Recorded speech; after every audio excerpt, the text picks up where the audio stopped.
Welcome to the Equipping You in Grace podcast. We are so excited that you are joining us for the show today.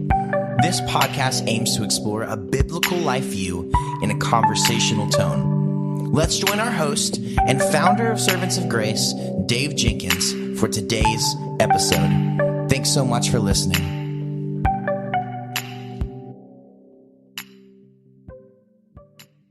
Welcome back to the Equipping You in Grace podcast. My name is Dave, and I'm the host for this podcast. And with me today is Mark. Mark, welcome to the Equipping You in Grace podcast. Dave, it's a pleasure to be with you. Thanks for having me on. Yeah. Can you tell us about your life, marriage, ministry? What are you working on ministry project-wise? I think you're even starting to write maybe another book or so? Yeah, I have a full life. It's good. We are thankful for all the ways the Lord has evidenced His grace to us. I'm married. I have a wonderful wife, Sarah. We've been married now 26 years this summer. We have 4 children, twin boys who both just graduated from college, another son who's 19 years old, and then a daughter who's 13. Been serving in Indianapolis for 11 years. Prior to that, I served in Western Michigan at a church. I just have a wonderful life that's filled with opportunities to advance gospel work and also the love of my family. And finished, as we're talking about today, this book on lament. And as I was writing that book, it paralleled a diversity movement within our church that's been really, really thrilling to see. Not an easy conversation by all means. And this next project attempts to connect the role of lament into that conversation in regards to racial reconciliation. So it tries to identify how lament can serve as a bridge that opens the door for an effective conversation about ethnic harmony in the context of the church. So that's what we're working on, along with trying to pastor a good group of people and preach on a weekly basis. So life's good. Yeah, that's you got a full load going on there. Full load. I've enjoyed started following you recently on Twitter and have enjoyed getting to know more about what you guys are doing there in Indianapolis. And I've listened to a few of the interviews that you've done, and that's doing a wonderful work there. So thank you, Dave. Appreciate that. Can you please tell us a bit about your book, Dark Clouds, Deep Mercy, Discovering the Grace of Lament, why you wrote it, and how it's being received? I wrote Dark Clouds, Deep Mercy after a 15, 16-year journey that really began with the stillbirth of our daughter, Sylvia, in 2004. At the time, I really didn't know what was going on in my soul. Looking back on it now, I could tell you I was lamenting. I just didn't know how to describe it or even really had a category for it. And through that journey, through her loss, through multiple miscarriages, blighted ovum, the Lord just began to kind of tune my heart to the sorrow of people and my own sorrow, and also noticed that something seemed to be missing in the conversation and the experience as it relates to both grief, how Christians talk about grief, how we process our grief. And in the context of teaching the Bible,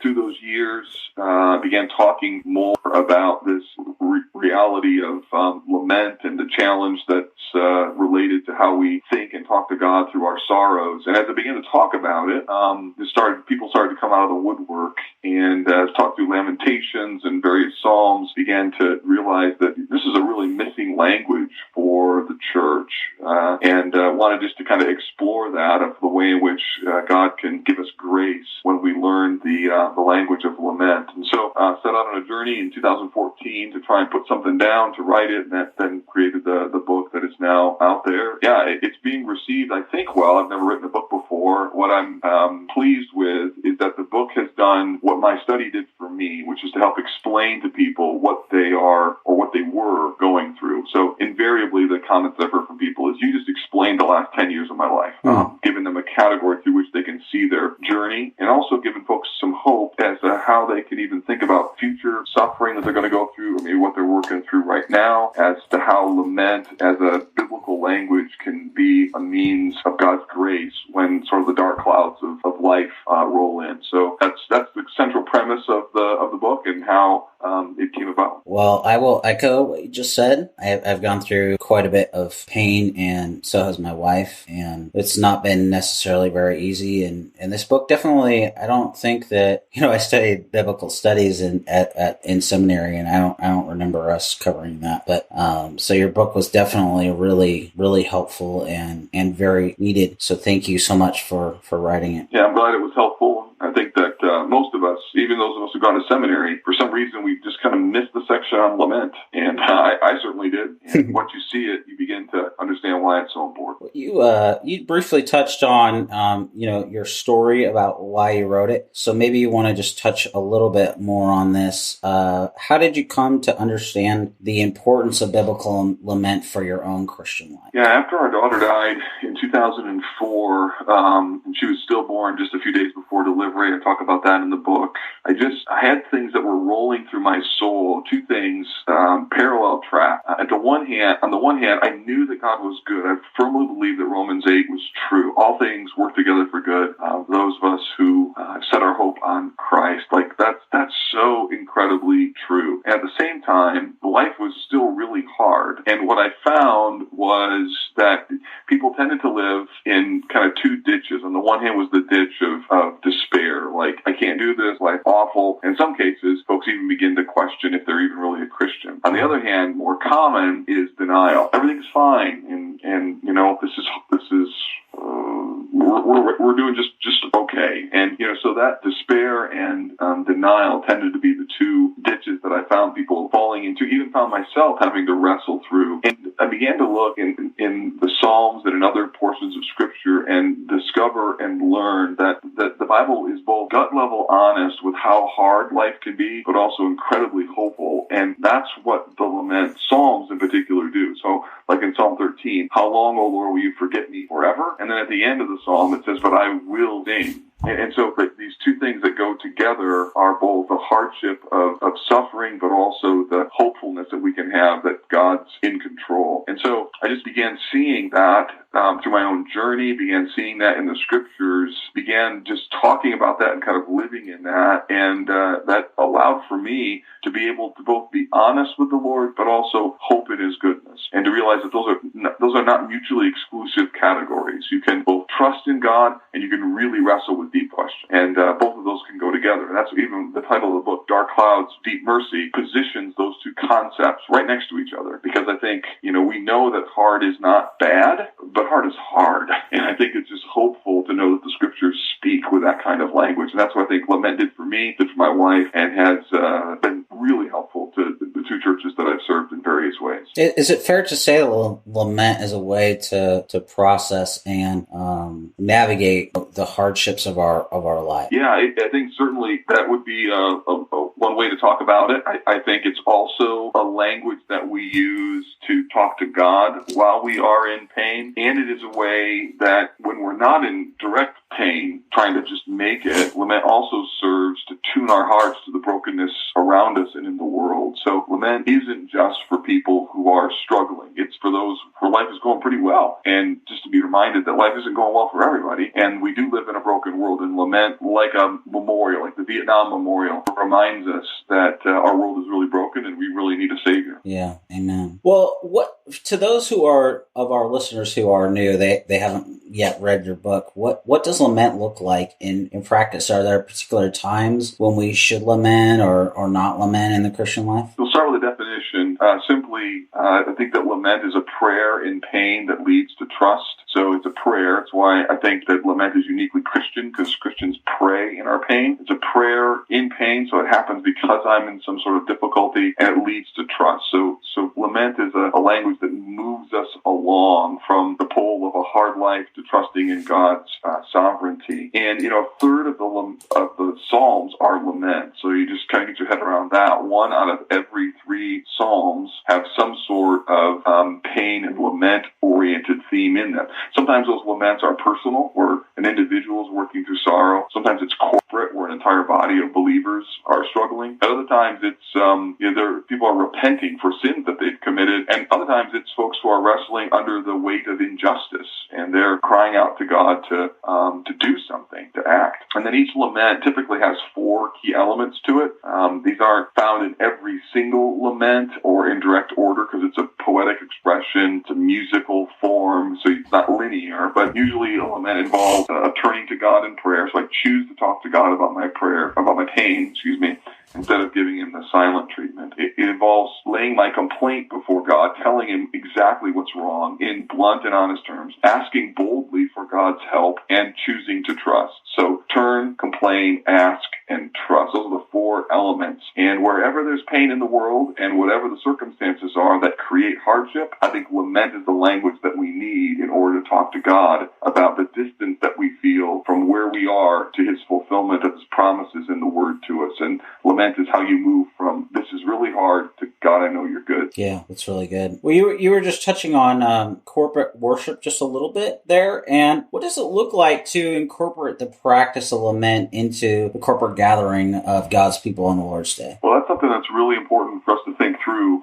because, if you think about a third of the Psalms are laments, and then you think about what happens in most white evangelical churches in particular, lament is virtually absent in our worship services, in our prayers, and in our singing, and our preaching. So I think, and I talk about this in the book, that lament could show up, and I would argue should show up at some level, in the songs that we sing, the prayers that we pray, the sermons that we preach on a Sunday morning. So it could be a lament prayer in the context maybe of a congregational prayer. It could be that we're just changing just a little bit about how we're praying about someone who's passed away or someone who has a battle with cancer, for instance, and instead of just praying for them, we might want to lament the presence of cancer in the world. Or a particular sermon series, I think pastors would be well advised to preach certain sections of Psalms or to consider a book of Lamentations, just as a different language and perspective that I think they'd be surprised how many people really need that. And for that matter, just, there's so many things that are happening in the world on a regular basis that are broken, and lament gives us a language to know how to speak into that brokenness. When a national tragedy happens, a local tragedy happens, a church tragedy takes place, lament gives us what we can say and how we can talk to God and to one another when the bottom falls out. So I think there's lots of different ways to integrate it into the context of a Sunday morning gathering. It's really good. Well, you just touched on preaching. What advice would you have for pastors wanting to preach on lament from the Bible? I think they should start with the lament psalms. Those are probably more accessible and they bring resolution more quickly than, let's say, the book of Lamentation. There's some just rich material, in the lament psalms. And I think I would encourage pastors just to consider that if, one out of every three psalms has tone, then it seems like we ought to help people understand how to pray it. And so I think teaching maybe a few of the lament psalms, or maybe reading those lament psalms, even at a funeral or something of that sort, is could be really really helpful. And so I think when a pastor approaches that subject, he could be surprised how many people will resonate with that message, because there are more people I think than many of us realize, who come on Sundays who feel very disconnected from the sort of typical triumphant diet of our Sunday morning gathering. And nothing wrong with that tone in and of itself, but if we don't balance it out with some aspect of lament, I don't think it's balanced. I think that's really good. Other than, preaching the Bible, how could pastors model lament to the people in their church?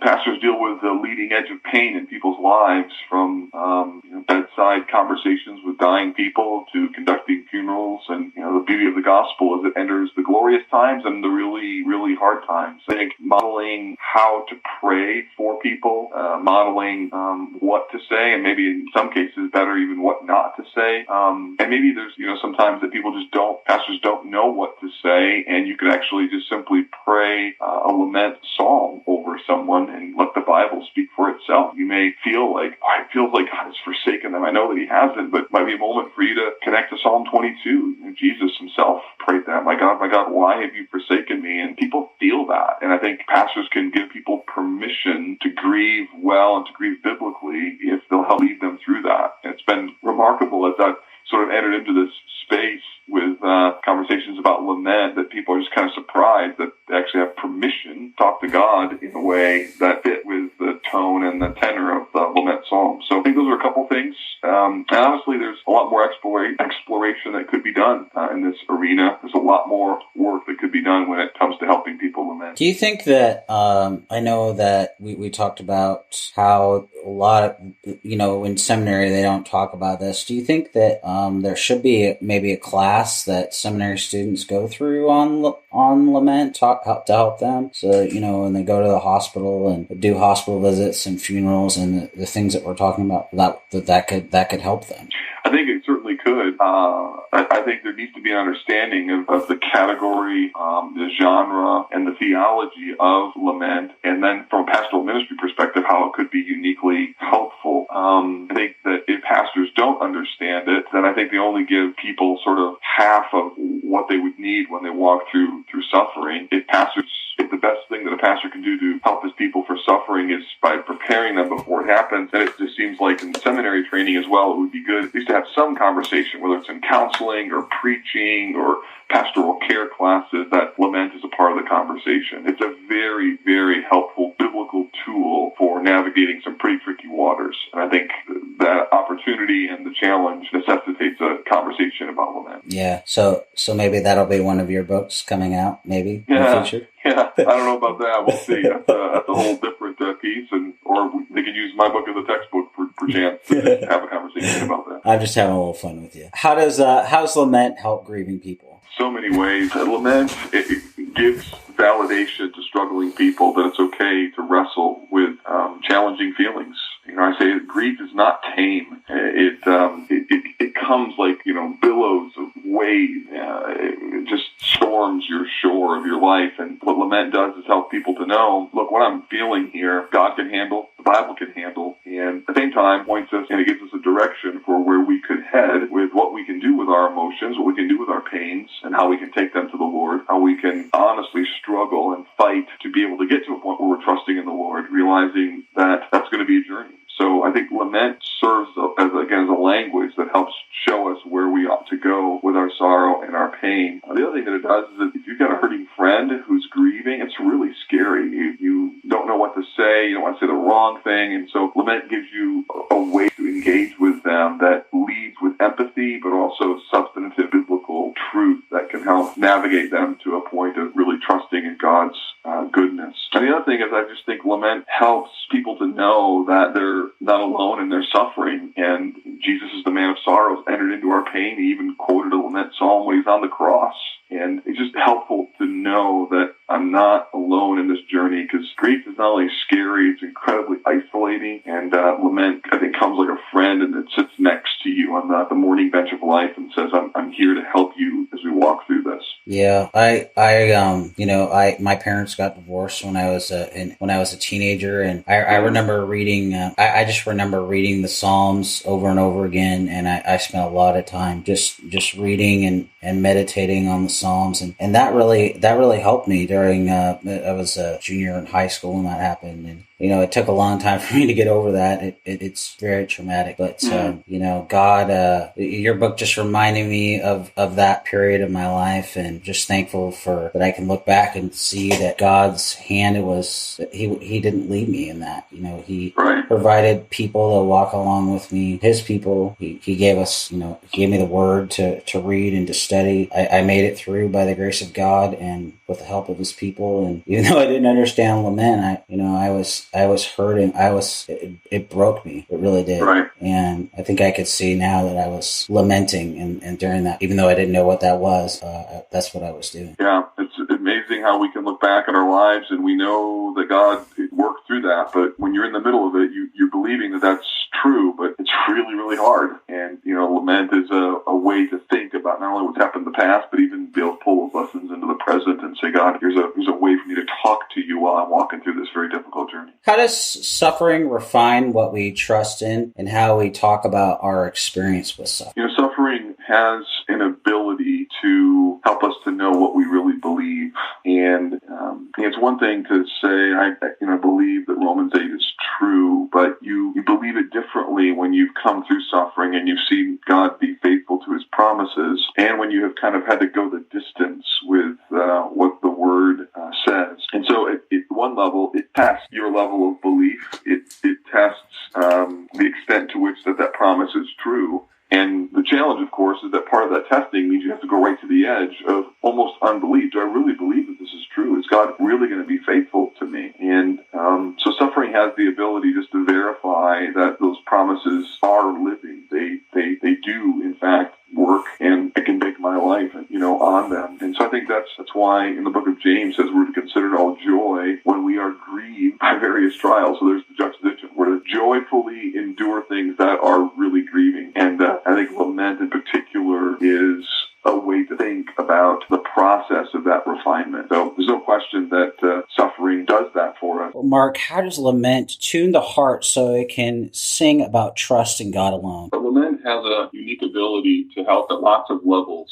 Let me just give you two. First, what it does is it helps us to vocalize what we're feeling. So it's one of the reasons why we love the Psalms. We run there because we feel the empathy that the Psalms bring. And laments help us to vocalize the internal tensions that are wrestling through our hearts as we're kind of battling through sorrow, yet also trying to believe. So in that respect, it can tune us to both tell God what we're really feeling and also recommit our hearts to trust Him as we believe again the promises that we have really never forgotten, but pain causes us to really question if those promises are in fact true. So in that way, lament helps to reaffirm trust in our hearts. So the second way is that by reading laments and just becoming aware of this minor key language, it tunes our hearts to the suffering in the world around us, even if we're not going through personal tragedy, and reminds us how much we need Jesus, not just to relieve us from our burdens and challenges, but to come back and to redeem the entire created order. So lament has both the ability to tune our hearts to trust Him in the midst of our own sorrow and also just the general sorrow that exists within a creation that is groaning under the weight of sin. Yeah, that's really, really a good answer.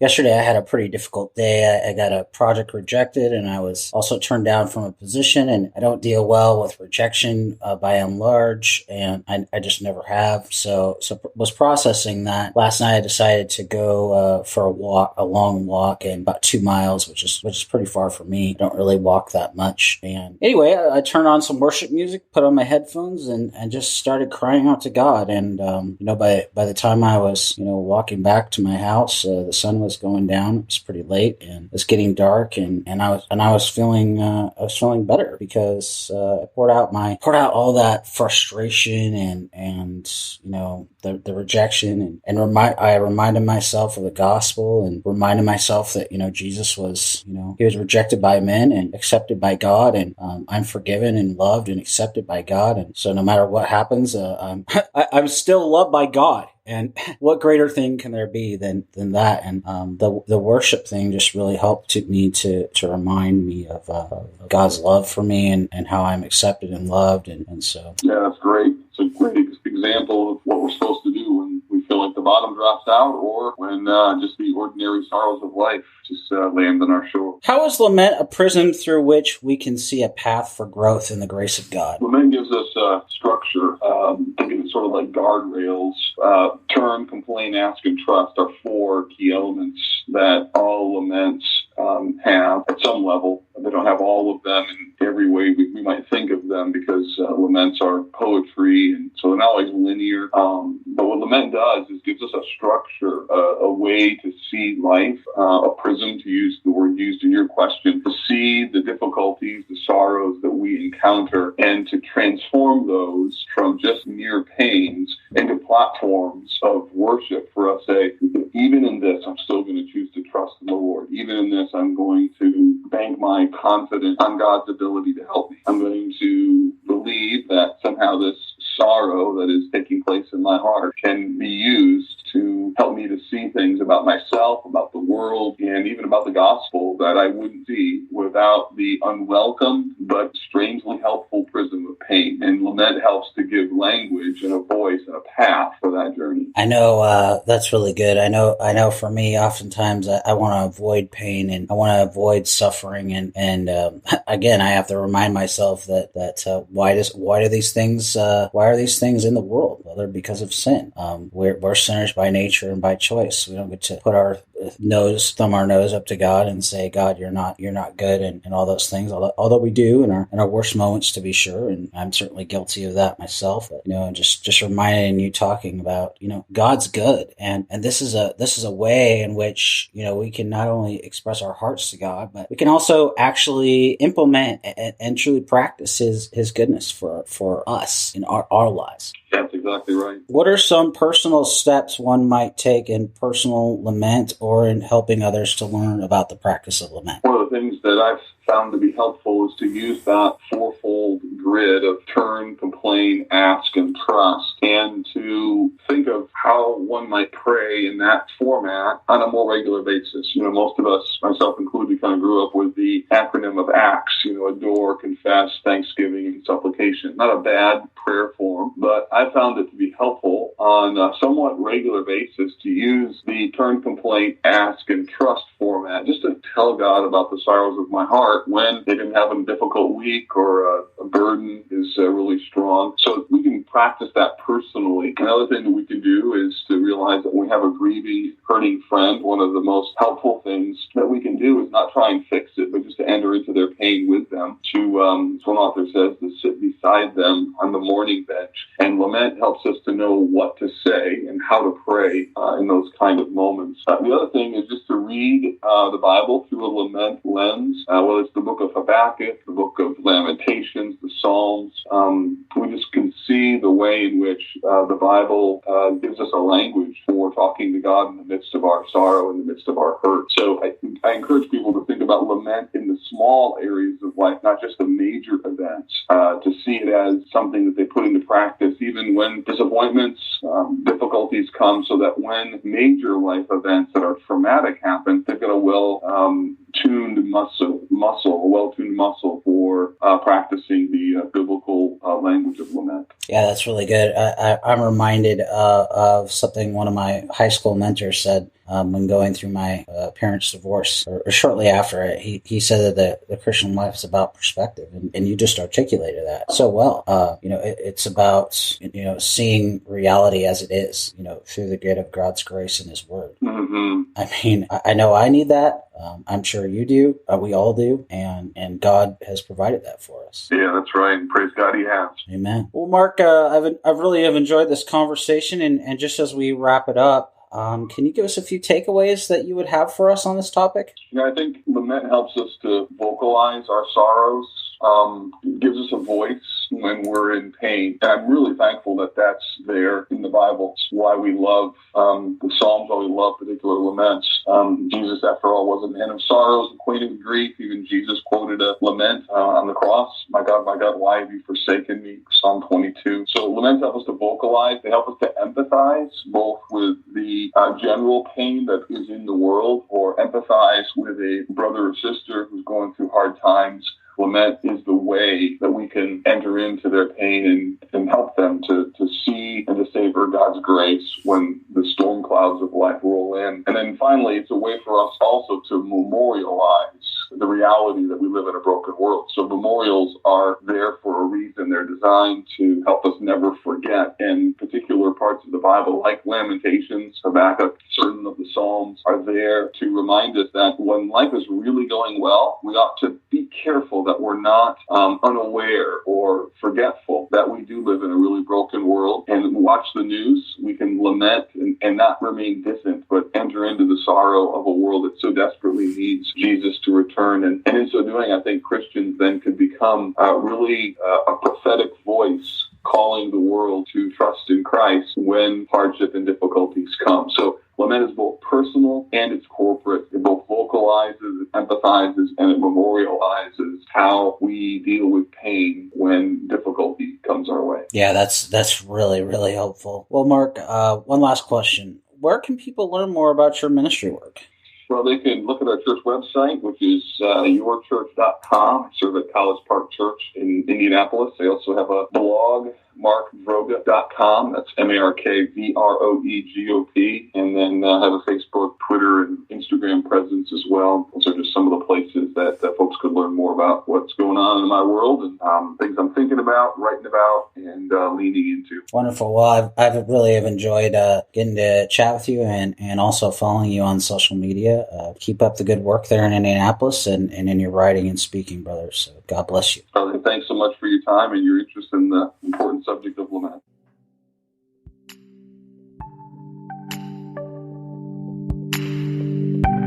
Thank you so much for listening.